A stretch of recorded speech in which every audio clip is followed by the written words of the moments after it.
discussion. Of course, it has been the center of our question of the day. Kenya-based Nation Media Group has resumed operations in Uganda after the government there lifted a shutdown order issued in late June by Uganda's military chief, General Muhoozi Kainerugaba, who is also the son of President Yoweri Museveni. Now, the reopening of the Nation Media Group's newspapers, television channels, and radio stations follows talks between its majority shareholder, Tanzanian businessman Rostam Aziz, as well as General Kainerugaba. The shutdown has drawn renewed attention to concerns over media freedom, press independence, as well as restrictions on dissent in Uganda. For more on this discussion, we're now joined on the line by Sylvia Nankya, the Secretary General of the Uganda Editors Guild. Thank you so much, Sylvia, for your time, and good afternoon to you. Let's firstly get your reaction to the return then of Uganda's Editors Guild, of the Nation Media Group's return following these operations, and more importantly, how concerned you think of this, media group having been shut down or restricted in the first place? Thank you so much.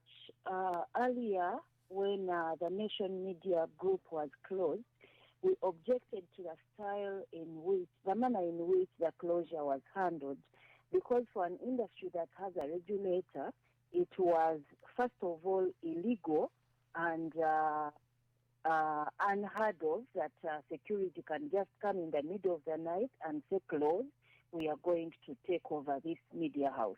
They closed the radio stations, they closed the TV, they closed all digital platforms.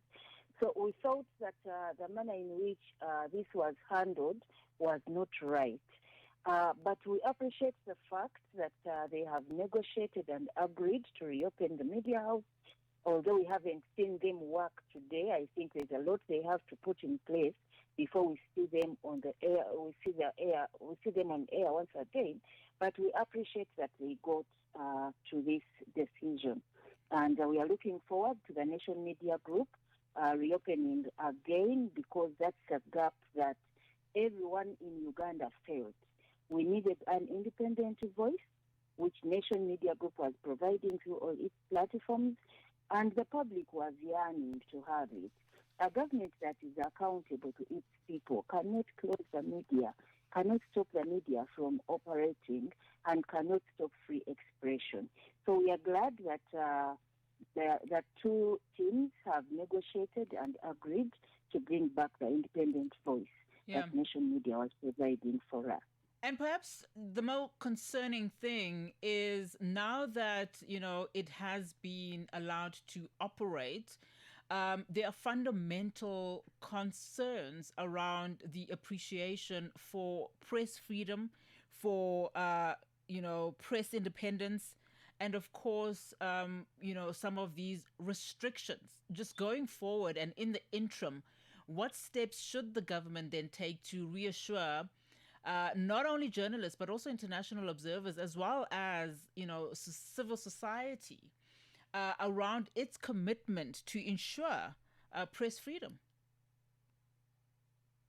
We want to see that media operations in Uganda are governed by the Constitution, governed by the existing laws, and internationally recognized principles of press freedom.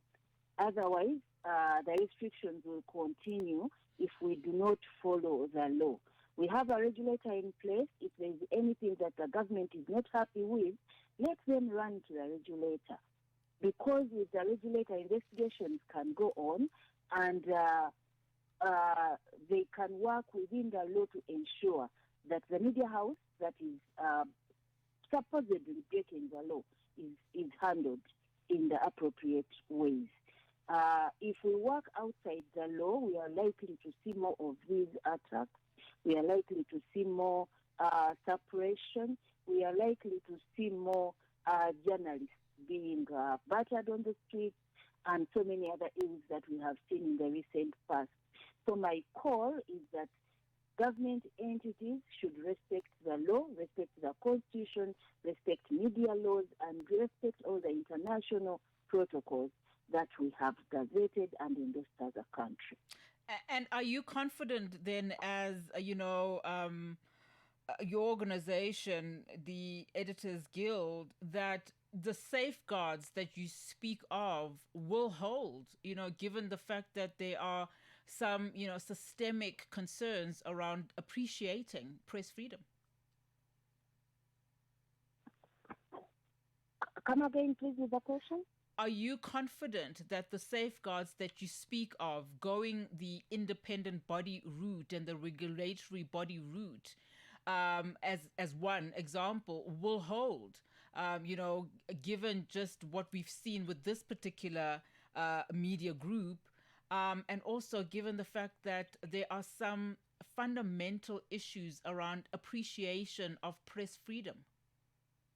Oh, okay.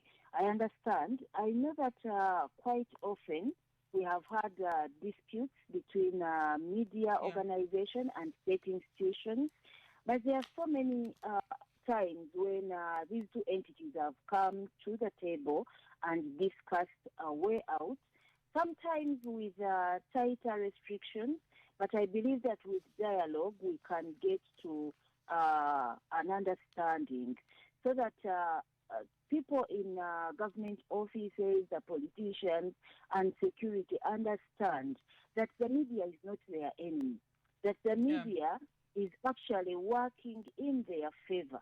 It will be very hard for them to govern a country that is unruly, that has people who are not informed.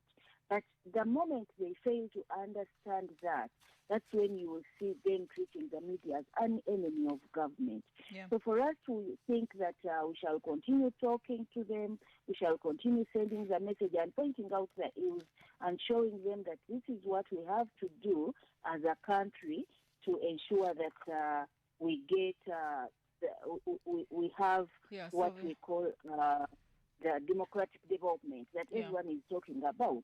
Because you can't talk about democratic development, freedom of the press, and then your actions are sending a different signal. All right. Sylvia, thank you so much. I really do appreciate your time. Sylvia Nankya, the Secretary General then of Uganda's Editors Guild. Well, it is that time where we wrap the show, and thank you so much for tuning in. Do stay connected to Channel Africa. Of course, this has been the Africa Update with me, Unathi Batyashe, standing in for Lulu Gabu. Until next time, thank you so much to the show team, the producer, and everyone involved making this a possibility. And thank you to you for tuning in. Goodbye. Vue d'Afrique, un magazine